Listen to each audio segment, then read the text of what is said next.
Hey everybody, it is the Dragon here, and today I'm bringing you a Psylocke build.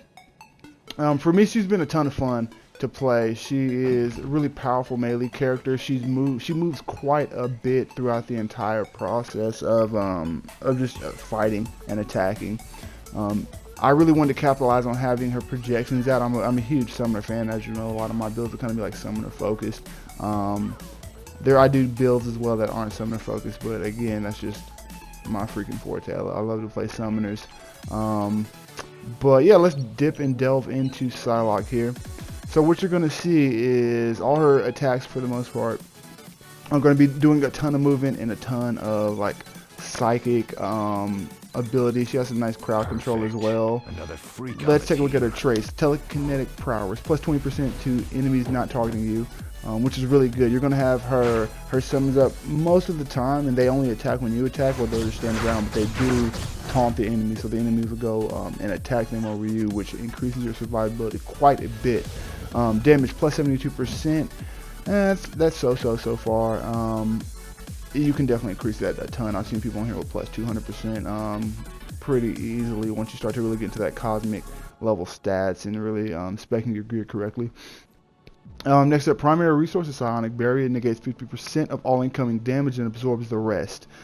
It's restored automatically when out of combat, and a few of our talents is going to restore that while we're in combat, really increasing our survivability a ton.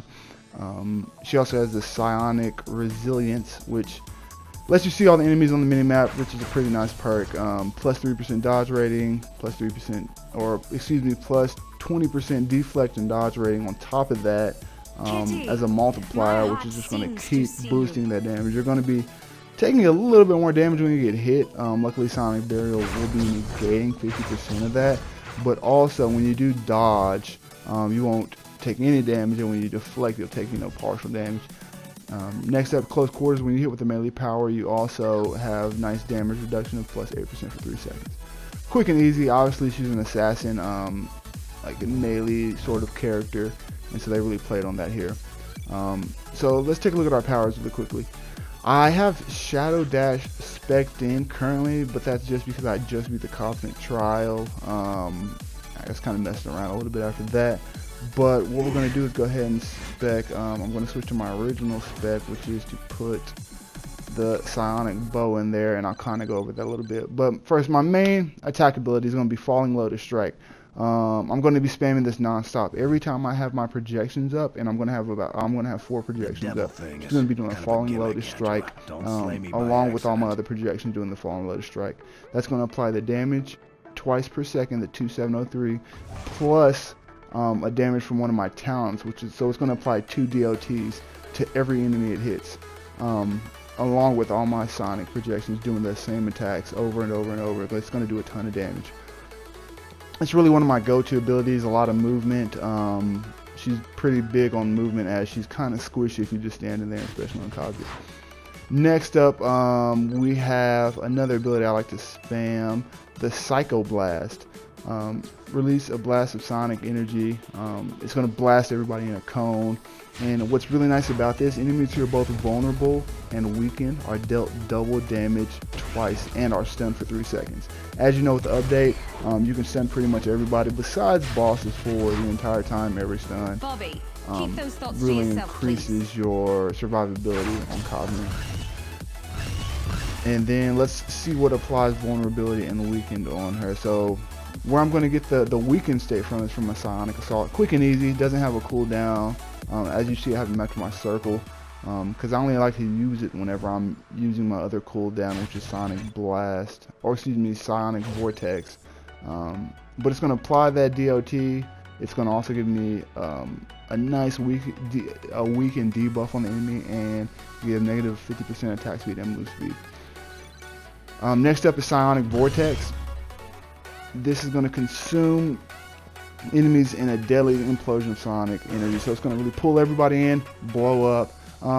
Does pretty minor damage versus how much she's going to be pumping out with herself, her swords, and just falling loading strike, as well as the projections you're going to summon. It does apply that vulnerability debuff, as well. It has a nice 6-second cooldown. So if you time it right, you're going to be able to get 2 Psycho Blasts off excuse me, you'll be able to just get one Psycho Blast off during that duration, depending on how you're spec'd. But that's going to do double damage, and it's going to stun the enemy and give you a really nice like leeway to do follow up and move around or heal if you need to use a med kit. Next up we have the Psionic Projection. This is going to be pretty much the main ability in my rotation that's going to increase my survivability as well as allow me to do a ton of damage with all the projections that I have. It's going to summon these 4 projections once I explain the spec here a little bit later. Summon 4 projections every single time you pop it. 50% of your max health. You know, they're not going to be there for a long time. They might die before they expire. It's on a 4-second cooldown. It is what it is. They are also going to use that Falling Lotus Strike. As you can see, it does pretty nice damage. I mean, you're spamming this over and over and over, so the damage is just going to be stacking up, stacking up, stacking up. But I have a spec to where they also are going to use some of my psionic combat abilities. Long time no see. Especially Sonic Bow as well as Sonic Blast. Those are 2 big ones that is going to really influence. Next up, we shall go to Psionic Bow. Draw a bow of psychic power, concentrated energy directly into a single devastating sonic arrow that ricochets back to you. Plus 50% to the first enemy. So once you pop this, you're going to pop your invulnerability, or excuse me, you're going to pop your Sonic Assault, your Sonic Vortex, then boom, you're shooting off that bow. It's going to do a ton of damage. You're going to follow that quickly up with the Psycho Blast, which is going to do a really wide arcing blast because they're going to have vulnerability as well as being a weakened state. It's going to do double damage, just get a quick nice burst. For my dash power, I have the Side Thrust because it gives me that 15% max psionic barrier versus the Shadow Dash, just because I don't utilize stealth. If I was a Ninja Assassin build I would, but this build has done a lot more damage than the Ninja Assassin build. Ethereal Butterflies, last but not least, is your signature. Fucking fantastic ability. 50% chance to regenerate 700 health per hit. It's on 25-second cooldown. You know, you'll probably use it once every fight, maybe every 2 fights, depending on how long it is, and definitely a few times during a boss fight. It's going to shoot out 25 of these butterflies. It's 4,000, 6,000 damage per hit. You know, that's going to be scaling with the vulnerability, with any damage rating enhancements you have in your gear. It's going to shoot 25 of those, so just non-stop. And I'm also spec'd so that I'm going to pretty much gain health, gain sonic barrier while I'm doing that as well. Next up is the talent tier. First one, Protected Mind. The reason I chose this one, Cosmic, over the Butterfly Swarm, which as you see, Butterfly Swarm is just going to pretty much double the amount of time that you have your ethereal butterflies out. It's pretty much going to, you know, cut that cooldown theoretically in half. I don't think it works really purely as intended because I still feel like it does take a lot of time for that cooldown to be replaced. You know, maybe not 25 seconds, but somewhere around like the 18-second mark.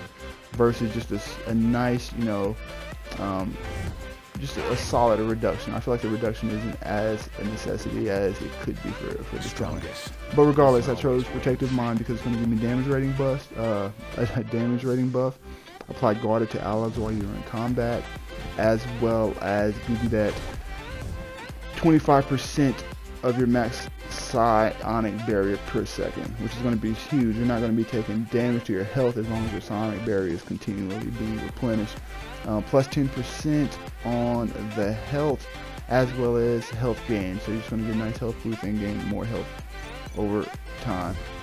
Next up, I have the enhanced barrier, which is just plain and simple, more psionic barrier. Easy, done deal. Following that up with Masterful Projection, which is a key talent in this build as well.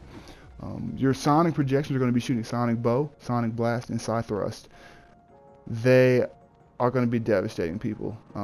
It's going to be really, really nice. And so what you're looking at is the Sonic Bow does decent damage as well as the Blast. and the side thrust does okay damage. I don't even believe I used side thrust in this build. Oh yeah, I do. I was thinking that was the side quest. Should definitely use that skill. But yeah, Sonic Thrust is like the little dash ability that I use. You know, not major damage. Maybe it'll supplement a little bit. It's more about getting that barrier back. Wow, that was just really loud. Following that up with Psy Katana, which is just pretty much going to apply that Psychic Hemorrhage DOT to your Falling Lotus Strike. Pretty plain and simple, and it's going to increase your base damage for all your mental powers, which is very interesting because none of these powers on Psylocke are listed as mental. So I'm assuming that they mean psychic. I'd have to do a little bit more testing to understand to see if I see like an actual benefit. But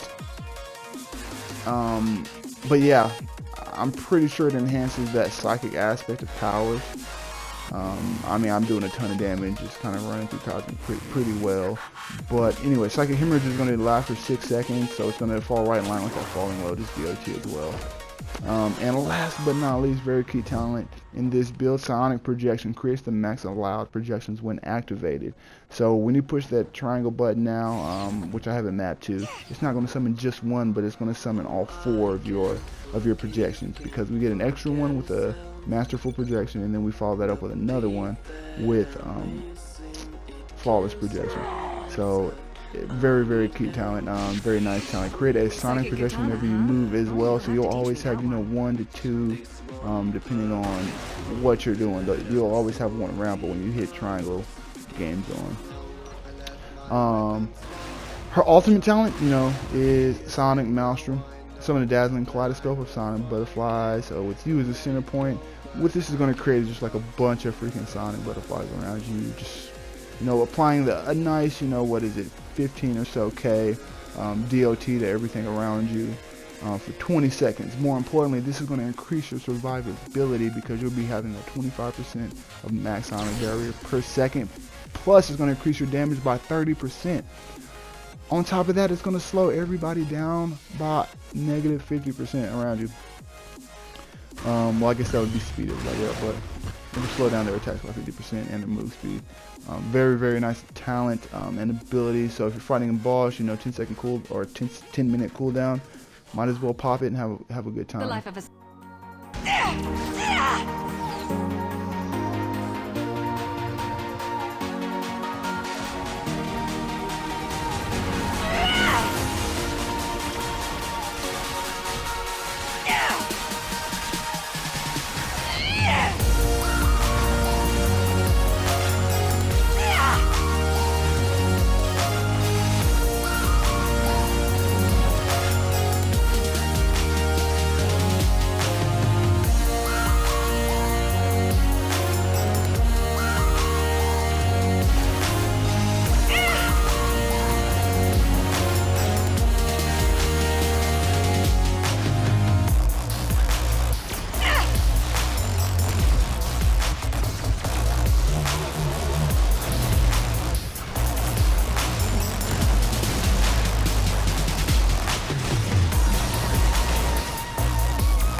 I never surrender.